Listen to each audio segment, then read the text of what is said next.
Hi there, Andre here from Peak Motorcycles.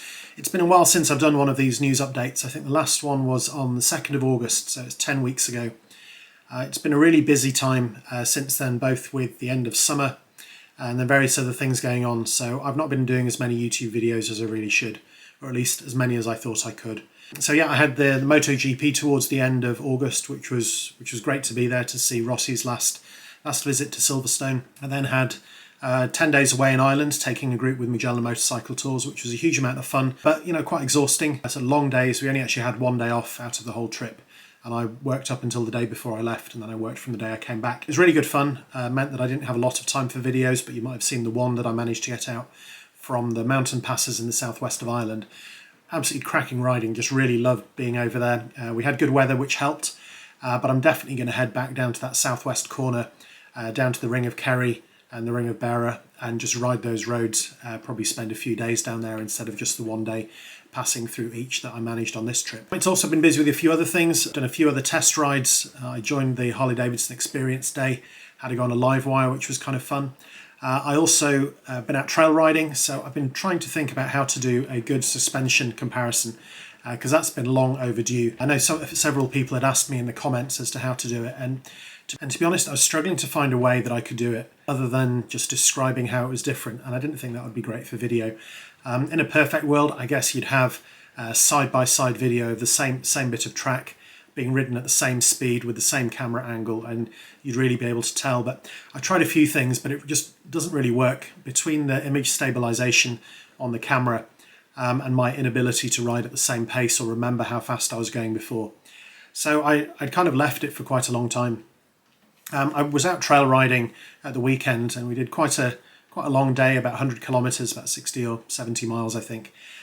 So a few of the trails that I had done before with the stock suspension, I thought I'd have another go at with the new suspension.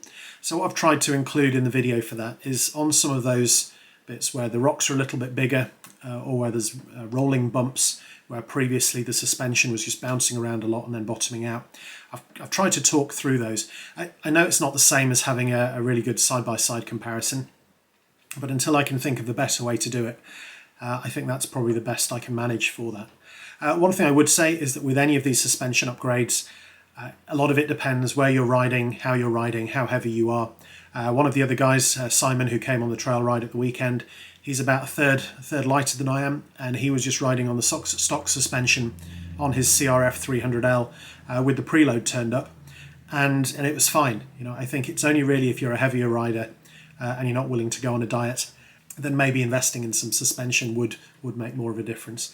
But with all of these things, I think riding it stock first and understanding what the limitations are, whether it is good enough for you as it comes, or whether you can do enough just through adjusting the preload, is worth doing before you spend any money.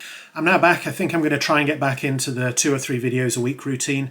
I have got a few done already, which will be going up over the next couple of weeks, and as long as I can stay on top of that, certainly through up until the Christmas period, I think that would be good. Coming up over the next few weeks, I have a video of the Rally Raid rack for the CRF 300L. I've also got the 2 variations on the pannier racks from Outback Motortech for the CRF 300L and Rally.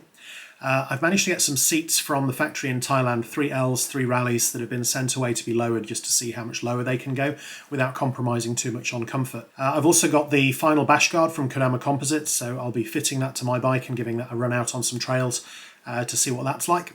I've got some new panniers from Enduristan, so the Monsoon Evos, which will go on the Outback Motortech racks, which look really good. They just hold a lot more stuff than the Blizzards that I've got, and I think for longer journeys, some of which I'm planning for next year, they will be ideal. I have a few riding videos coming up. One is from the trail ride that I did at the weekend. It's only about 10 minutes, and that covers, I think, being out for 5 or 6 hours. But it'll give you another look at the Peak District, and I'll have my comments in around the suspension, as I mentioned earlier. I've also done a few slightly odd test rides. So one of which was on a maxi scooter, the other of which was on a cruiser. So those will be coming out in the next couple of weeks. There are a couple of shows coming up this year that I'm going to, the first of which is EICMA, which is the big motorcycle exhibition that takes place in Milan every year. It was cancelled last year because of COVID, but it is going ahead this year. And I'll be there on the 23rd and the 24th of November. So really looking forward to that, and I suspect I'll be doing updates from there as and when new bikes are announced and I get to see them up close and in person. A few weeks later we have the UK motorcycle live exhibition at the NEC in Birmingham. So I'll be there, I think, on the 11th of December, which is the last Saturday of the show. I'll be there with Magellan Motorcycle Tours, and we're having a Magellan dinner in the evening, so if there's anyone watching this who's been on one of the Magellan tours this year, it's definitely worth turning up for that, and there's more details on the Magellan website. Looking a bit further ahead into next year, and this is quite a long way off now, or it seems a long way off, in May I've got the Mini Mac Festival in Wales, which I'm looking forward to a lot. That'll be a camping trip on my CRF 300. Then I'll be going back to the ABR Festival in June at Ragley Hall in Warwickshire. Now for that, I was going to go on my bike, but in a moment of irrational thought a few weeks ago, I thought that instead it would be cool to do a moto van. So vans are really hard to come by at the moment. Through lockdown in the UK, everyone's become an Amazon delivery driver. Home shopping has really shot through the roof. So trying to find vans, even second-hand ones, has been proving rather difficult. I was looking at transporters and VW crafters and sprinters, and in the end I've settled on a MAN TGE van, which I think is the same as a VW crafter. So I'll have one of those that will be turning up, I think, in February or March. It's a four-wheel drive van. It's coming as a bare van, so I'll be doing a series of videos around modifications to that. What I'd like to get to is to have like a weekend van or a day van with a bed in it that will drop down from the ceiling, and in the back I can put at least 2, if not 3 motorcycles. If that all works out and I can get it fitted out how I'd like it, then that'll probably become my alternative to a tent for the festivals where I want to take either more than one bike or where I want to have a little bit more comfort when here in the UK. I know that's a bit of a cop-out when I should be camping at these things, but I think it'd be quite interesting to try and do that with a van. It gives me an opportunity to travel a bit further afield and take bikes and not be relying on having to ride all the way there and all the way back, you know, getting somewhere on knobbly tyres with them already half worn down and then having to get them changed. So that will be coming probably in the second quarter of next year. That's pretty much it. If you want to look really, really far ahead, in January 2023 I will be going to India to ride, I think, a Royal Enfield Himalayan around Kerala. January in the UK is not the best time. We don't have great weather. Everyone's a bit depressed after Christmas. So going and spending a few weeks in the sunshine in India, riding a Royal Enfield in Kerala. I think the trip is called the Coconut Routes, and it's through AB Original Tours. It's the same company that I used when I did my Himalayan tour a few years ago, so I'm really looking forward to going back and spending a couple of weeks with them in India. The very last thing, I think there's a few videos that people had asked me about. People asked me about doing gear videos. Generally, unless it's something I know really well or something I've used a lot, I've kind of stayed away from that because there's plenty of magazines and things that review gear, especially where they've got, you know, the competitors side by side. But I think there's a few things that I can do. I've seen a few reviews of the Schuberth E1 helmet that I wear. I mean, I've had that now for 3 years. I must have done nearly 10,000 miles in it. A few things a lot about it that I really like, a few things which I think just aren't good enough.